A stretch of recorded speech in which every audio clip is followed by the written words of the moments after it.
Alright, so I have decided to do a 4.8 liter Vortec swap on my Jeep Wrangler here. And I just kind of want to explain the reasons that I'm doing that and why I decided to go with a GM engine.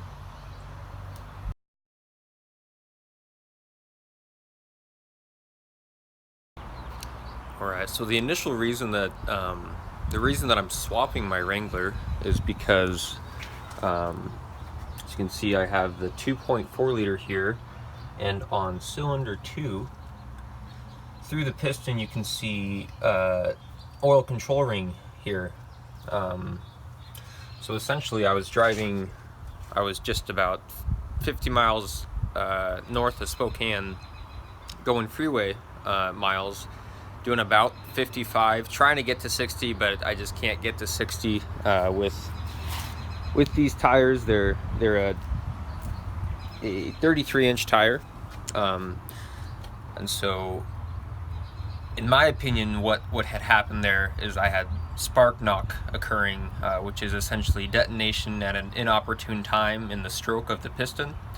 That was chipping away at the piston until the ring lamb broke, exposing the oil control ring, and essentially that was getting bashed up into the head. And there's metal debris throughout the whole engine and through the head, so obviously I need a new engine, and I am not interested in putting in another 4-cylinder. I want something that I can drive across the state easily without having to worry about having enough power to get over a mountain pass or something like that.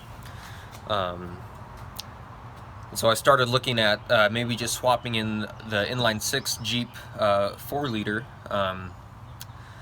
but if I was to go that route, I would still have to change my transmission and transfer case, and I figured if I'm doing a new engine, transfer case, and transmission, why not just put a LS in it? And so that's what I did, or what I'm planning on doing.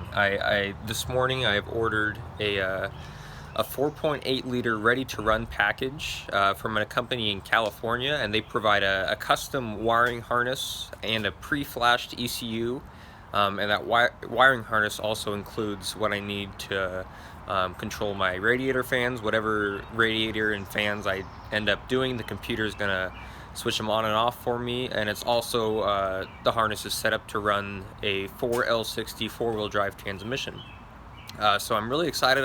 I've done a couple swaps in the past, but never with a package that's so complete and ready to run. I've always had to piece stuff together.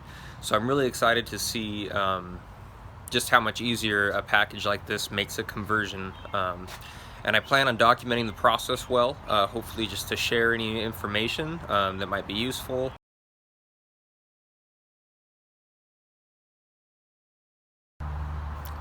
Alright, so I'm now in a position where I'm ready to pull the engine out, engine and transmission. I'm going to see if I can get everything out before I have to go to work. I've removed the grill just to make it a little bit easier. The reason that the head is removed already is because I was diagnosing my engine failure before I decided to do the whole swap, so I just left it off. Obviously that's not necessary. You can have more on the engine while you pull it out. But since I'm doing a full conversion, I've already been clearing everything out. It'll be a couple weeks before all my parts are here, so I'll have plenty of time to paint everything up and make the engine bay look pretty. So what I've done is I've pulled the bolts from the bottom of the mounts here, just on both sides. So at the moment, everything is disconnected, drive lines, all wiring harnesses. It's just resting. The engine transmission is resting on a couple of jack stands, and I'm going to see if I can get away with pulling the engine out without disconnecting the mounts from the block. If I have to do that, it's not a big deal, but I'm just going to see how it goes, hooking up my cherry picker, yanking it out. Looks like I'll have to take the dipstick off. That's where I'm at. Alright, so I did something pretty stupid, and I know that I have to show that in the video. At the moment, you can see the engine and transmission are completely disconnected to the engine.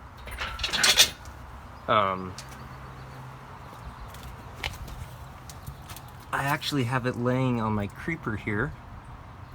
And the reason it's laying on the ground and not on the cherry picker is because the cherry picker has two little support bars that go from here down to here, so there's not that much force on the main crane neck here. And last night when I assembled this, I forgot to throw those in, and what it did was pull the nuts and bend this main beam, stretching it. So I just quickly lowered it onto the ground, onto the creeper. Obviously I did have my pins in. I took those out. I'm taking the creeper out now. So that will need a little attention. I think what I'm going to do is use my my high lift jack here. I'll jack up this side of the Jeep from the rock crawler and just pull the engine and transmission out the side. But at this point I have to go shower and get ready for work, and I'll probably pick this up back up tonight and get everything cleaned up a little bit.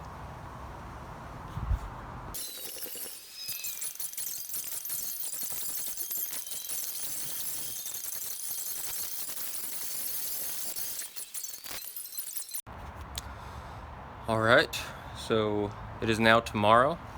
I didn't finish it up after work. I got off late, so I got up in the morning and did it. The 2.4 liter and the NV 1550 5-speed is out. It worked just fine to jack up with my high lift jack on the rock slider and pull it out the side.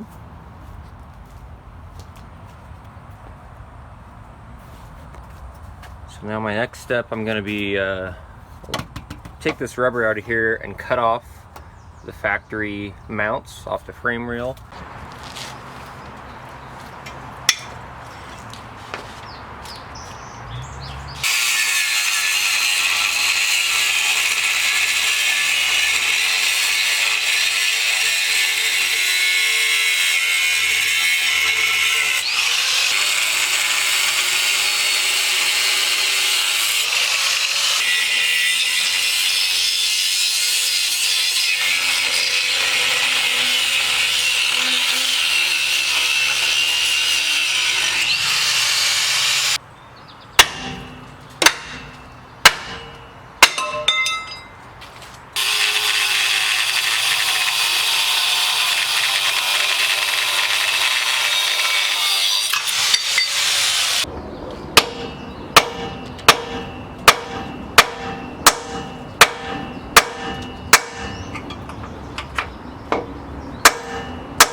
Okay, so it looks like to get the rest of the mounts off here, I'm going to have to take the fenders off to be able to get a clean cut on it all the way through.